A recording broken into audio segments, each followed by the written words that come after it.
Hello, my name is Geogen and welcome back to World of Tanks. We're in the E75 today, Tier 9 German heavy tank. The first Tier 9 heavy tank I unlocked all that time ago. First time I played the game I thought, I'm gonna go and get myself a Tiger 1, like many players. Because the Tiger is such an infamous and famous vehicle in the real world. And following the Tiger 1, you go to the Tiger 2, and then the E75, and boy, once I fully upgraded the E75, I knew what a tank this is. Now, slowing it down once again, so we can talk about the armor. In fact, I'm gonna pause it. Right. The armor at the front is very strong indeed. We have 160mm upper plate. If angled, not a lot can penetrate you apart from tier 10 TDs. The front of the turret is also very strong. It's 252mm here. The turret ring, however, is a bit thinner, and if your enemy's marksmanship is good, they will be able to penetrate that, but only with a high penetration gun. The sides of the turret, I believe, are 160, and the rear is 120, as is the rear of the hull. You can see it's quite well sloped and angled, so if you are hit in the side of the turret from the front, it will likely just bounce straight off. The weaknesses of the tank, however, from the front include two prominent locations. The first is the lower plate. Although angled at a reverse slope of around 45 degrees, the front plate is not very good at all. It's very, very weak at tier 9 and 10. And tier 8 guns can go through you. T-34s, for example, with the premium American tank, a heavy tank at tier 8, has a gun with 248 penetration, and that will go straight through your lower plate like butter. If an enemy catches you in the side and has more than 160 penetration flat on, it'll go straight through you. It's big. It is slightly angled, but like this, it's not. It's basically flat. People will be able to penetrate the side of the turret as well. Most people will penetrate the rear of the turret, as it is flatter than the curvature of the middle side. The rear, again, has a reverse slope, much like the Lerva, and I believe the Tiger 2, but the rear is 120mm, and at this tier, most things will go through you. Artillery loves shooting at you as well, but let's get on with the attack on Karelia. So, we are the only tier 9 on our team, and there's an enemy ST1 who is the only tier 9 heavy on their team.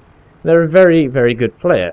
Now, I thought I was angled better when playing this, but he penetrates our side.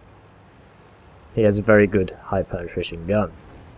We're looking for a shot on him, but we see the Tiger 88, and I'm actually quite surprised that shot went through, because this 12cm gun, although powerful with 246 penetration with standard armor piercing, is not the most accurate and has a long aim time of almost 3 seconds. We punch another hole straight through the side of very thinly armoured T-34. T-34s have great turret armor, but very poor hull armor. The Tiger frontal plate is the same with that of the Tiger 2, the upper plate, and 246 pen is enough to go through him. We get penned in the turret, as you can see.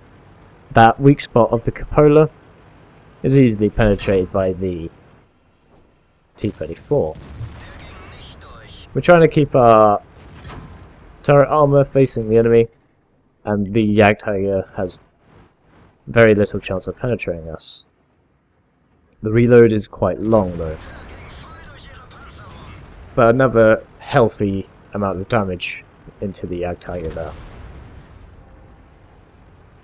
So this is a standard battle, and most heavy tanks head this way on the Karelia, and we remove the Tiger 88.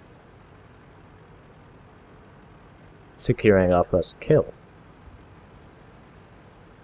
Now, in this replay, or in this game, I was trying to complete Tempered Steel, which is the it's the Heavy Tank Mission 15, and I'm trying to do the missions for the T-28 concept.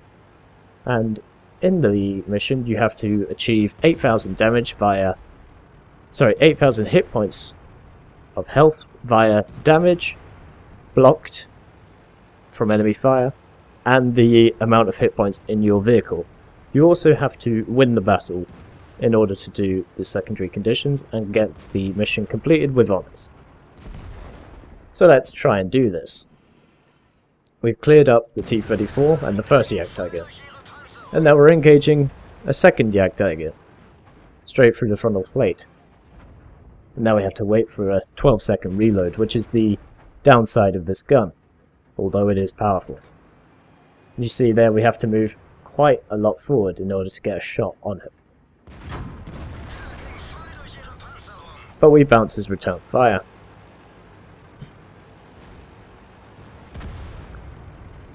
And he goes down. ST-1 has just fired, so we are quite safe to return fire. Straight in his lower plate. That's where you shoot ST-1s, by the way. Lower plate of the ST-1 is very poorly armoured and angled. High penetration guns will have no problem going through the lower plate. He's fired again, so we can go through his lower plate once more. Stop. We get hit by artillery there, the M40, M43, and he takes off all of our health to 400. Then we get slammed in the side because I'm poorly angled against the ST-1 player. We're now on very critical health, 20 hit points. And we're reloading. And the ST-1 has a better reload than us. We managed to counter angle, and then he doesn't want to come around the corner anymore. However, I don't want to go around the corner either, because I know that artillery will be waiting for me, and I want to bait this ST-1 round the corner so my allies here can finish him off. However, he's a very experienced player, and he's not stupid. Hence, he has quite good efficiency rating. Of course, efficiency is not everything in this game, but generally, you can tell when a good player is a good player because of his efficiency. And he manages to mop up one of our friendlies. Or was that the artillery? That was the artillery. So the artillery's fired, and we're taking more fire, but I am focusing on this guy. We managed to bounce a shot from the side there, and from the Jagdtiger on the hill. I'm thinking to myself, get into cover, deal with the ST-1. He goes around the corner, so we switch our fire to the Jagdtiger. We take a shot, once we've aimed, and it goes slightly to the left. Slight inaccuracy means we have to reload once again. We are bouncing his fire. Artillery fires at us, and the artillery is located here. And he is in our view range. We were there, and we couldn't see him when he fired at us, because of these trees. And perhaps his crew has a good camo rating and a camo net. That seems a little broken to me, but never mind. I've loaded premium rounds, as you can see, because I want to kill these enemies. I sense blood in the water, and the artillery has to die. The artillery goes down, as does the Jagdtiger. So now it's me and an IS versus an ST-1. Now we're looking for the shot. We're trying to angle. And this is my view right now. I don't think I have a shot because of this little plate in front of me. However, the ST-1 is not quite so foolish as I am, and he loads a HE shell.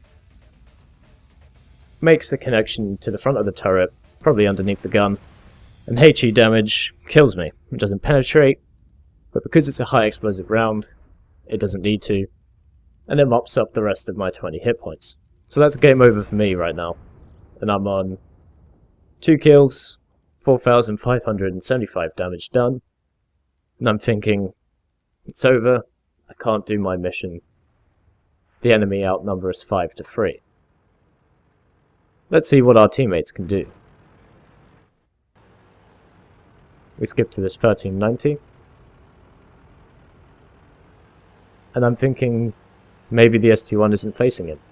And lo and behold, he manages to get rear and side shots, removing their best player. But the SU-101 is still up. He's also a statistically good player. So the ST1's dealt with, they have no tier 9s, we have no tier 9s, and now it's 3-4. I congratulate the 1390 on picking up that kill. Even though many of you may say it was quite easy, it was a necessary kill.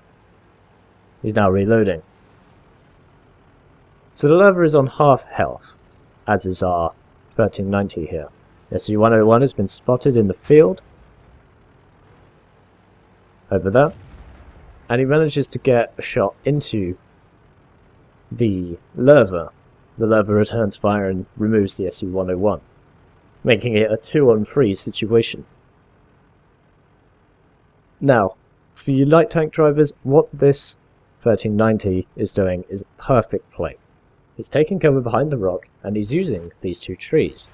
He blatantly has a very good crew in this vehicle. And that T-54 Mod 1 has no idea what just happened. It's unlikely this 1390 was spotted from that. Sorry, he wasn't spotted when he took that shot, but he may well have been spotted after he removed the T-54. He's now made it a 2-on-2 situation. The odds are looking better, as is the odds of completing my mission.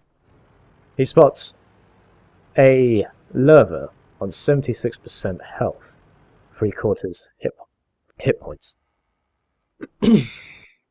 I switched back to my vehicle just to look at the dismay of what happened to me. The lurver is on 9% health, so it's generally up to this AMX to spot. I think the 1390 is just spotting the enemy, but then he decides to open fire and dodges the lurver's return shot. He's got 4 more shots, 3 more shots, bounces 1, plants another one in, and is now reloading. Decides to go for the full reload.